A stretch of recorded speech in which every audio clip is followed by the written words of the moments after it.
This video is brought to you by the good people over at patriotpost.us. They are a fantastic source of news and information, and a link for them will be in the description box. So when you go over there and subscribe, tell them that ABL sent you.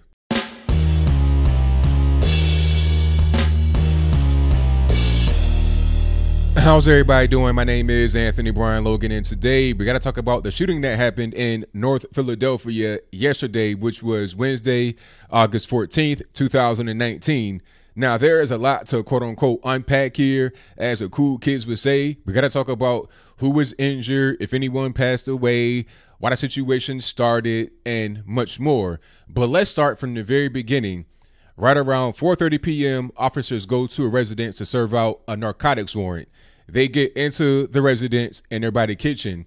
The guy who they came to serve the warrant on starts to open fire on the officers.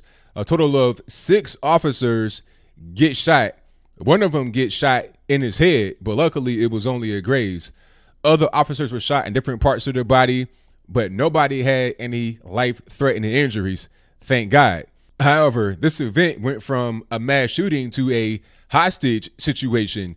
2 officers were held hostage in the residence. I'm not quite sure for how long, but the entire event from the beginning where they came to serve the warrant up until the point where the guy was captured was from 4:30 p.m. to 12 midnight that night. So this is a long time. I think the officers taken out like 10 or 9, but don't quote me on that. It wasn't for the entirety of the time, because first it was active shooter, then the hostage situation, then it became a barricade situation because he was in the house barricaded in and he didn't want to come out. They eventually shot some tear gas into where he was, and he comes out with his hands up, surrendering.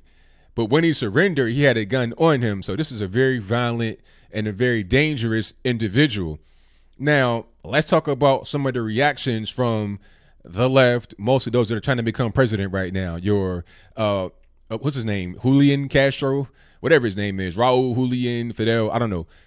He was talking about a few things, and also Kamala Harris got on CNN. I think they were speaking as the whole thing was happening, all right? During the point in time where the guy's still firing off shots, during the point in time where you still have officers in the building trapped as hostages of this guy, essentially, they're making their comments about what? Take a wild guess what they're talking about. Well, if you didn't quite guess it, they're talking about gun control. Now, let's talk about this guy. We do have a black male who had been in and out of the penitentiary, jail, whatever, his whole adult life. His first offense as an adult was at age 18 with a gun that had an altered serial number, okay? So there's already a gun law right there that he's violating. You can't be altering a serial number, but he did that from the beginning. Throughout his whole life, he has had a bunch of gun-related charges, guns, drugs, kidnapping, all kind of stuff. He's beat plenty of cases he probably shouldn't beat. He's been in jail for, I think, 2 4-year stretches. If I'm wrong about that, let me know in the comments below. But he's done plenty of time in jail, in the penitentiary. He is not new to the justice system.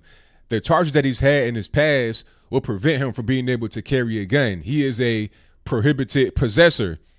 So why are you talking about gun laws when this guy should not have a gun according to the law?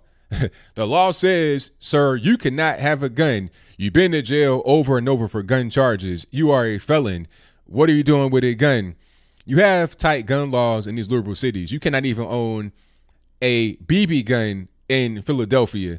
So how did this guy have these illegal guns, and how was he shooting police officers, not just shooting at them, shooting them and connecting with them? Shot one guy in his head, okay? Why are gun laws being brought up? I think even the mayor said something about gun laws. But our officers need help. They need help. They need help with gun control. They need help with keeping these weapons out of these people's hands. It doesn't make any sense. What gun law would have prevented this guy from getting his guns? I mean, you can't go and get a background check with that kind of background. You're not getting them legally. You're getting them on the street. You're getting them stolen. Like, the only way you're going to be able to prevent him from having a gun is if you just, I don't know, shut off all shipping lanes to the United States, no boats, no trains, no planes, no automobiles, no nothing. Okay. And then wave a magic wand and make all the guns in the world disappear.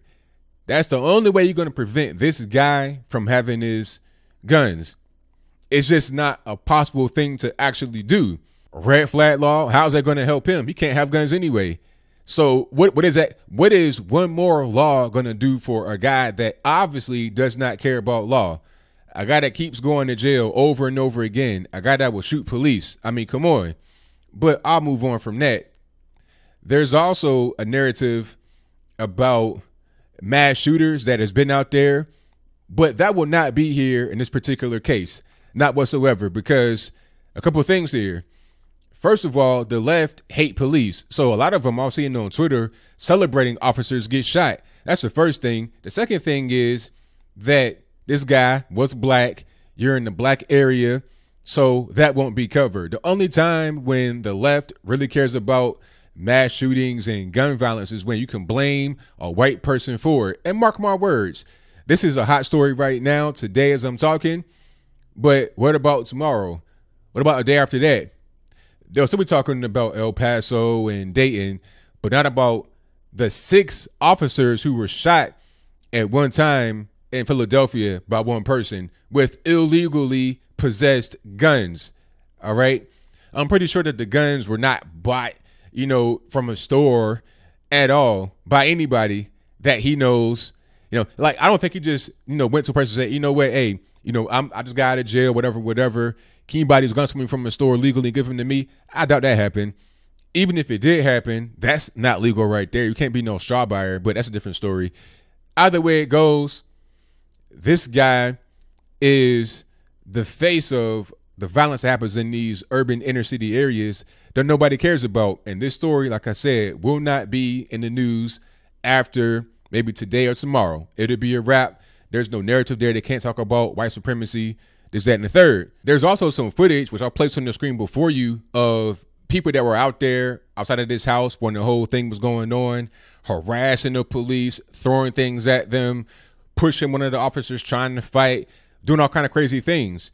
Now, this is the exact reason why you got to have laws that prohibit people from throwing things on the police, whether it be water, bottles, trash cans, whatever the case may be. You cannot be harassing the police, pushing the police, touching the police. Now, some would say, oh, you can't have anybody go to jail for just throwing water on the police. They didn't die, this, that, and the third. But you don't understand. When these people who don't like the police, who hate the police, who want to do harm to them, see people on the news throwing water on them and not getting locked up, it's like a big dog whistle. They say, okay, I can do the same thing. I can vent my rage at the police by throwing water on them, throwing a trash can on them, and I won't go to jail. But it's going to escalate from there to the point where you're trying to stop a mass shooter. You're trying to keep the neighborhood safe. And you got 100 people out here throwing things on you, trying to attack you, pushing you, all kind of stuff. That's exactly why you got to regulate that kind of behavior, because it'll fester. It'll grow from something that's kind of small and not really that important in maybe an average person's eye, or in some people's eye, not the average person, but then it'll get worse. It'll just grow from throwing water to throwing heavy metal objects, throwing bottles, hurting police officers. And the most important thing here would be preventing officers from doing their job. They got to be able to work and get things done. That's just how police work is. So, like I said, this shooting will not be in the news much longer. It's pretty much a wrap. There's no white person to blame, no innocent small kids to talk about. And it's not the narrative that the media wants. They can't talk about gun control. They can't talk about anything. So it'll be a wrap. I think I'll leave that right there for now. And what say you? Do you think that this shooting will get light of day for much longer? If that's your viewpoint, let me know why in the comments below. How about this guy that shot the officers? Isn't it a prime example as to why gun control will not work? This guy obviously is a predicate felon, a prohibited possessor of firearms, should not even really be on the street, quite honestly, but yet he's on the street, and yet he had guns, and yet he was able to shoot the police. If you have gun control, how would that affect this guy that is unlawful to begin with? I mean, what you gonna do? Like wave a magic wand, have all the guns disappear from the planet Earth and all the means to produce guns in your home? And like, is that gonna be gone? How about knives? How about bats? How about any kind of weapon? Are you just gonna say that you can't make any kind of weapon, how are you going to be able to enforce that? It doesn't make any sense. But whatever your comments are, please let me know in the comments below. And that's all I got to say for this video. If you like what you heard, please comment, rate, share, and subscribe. Peace.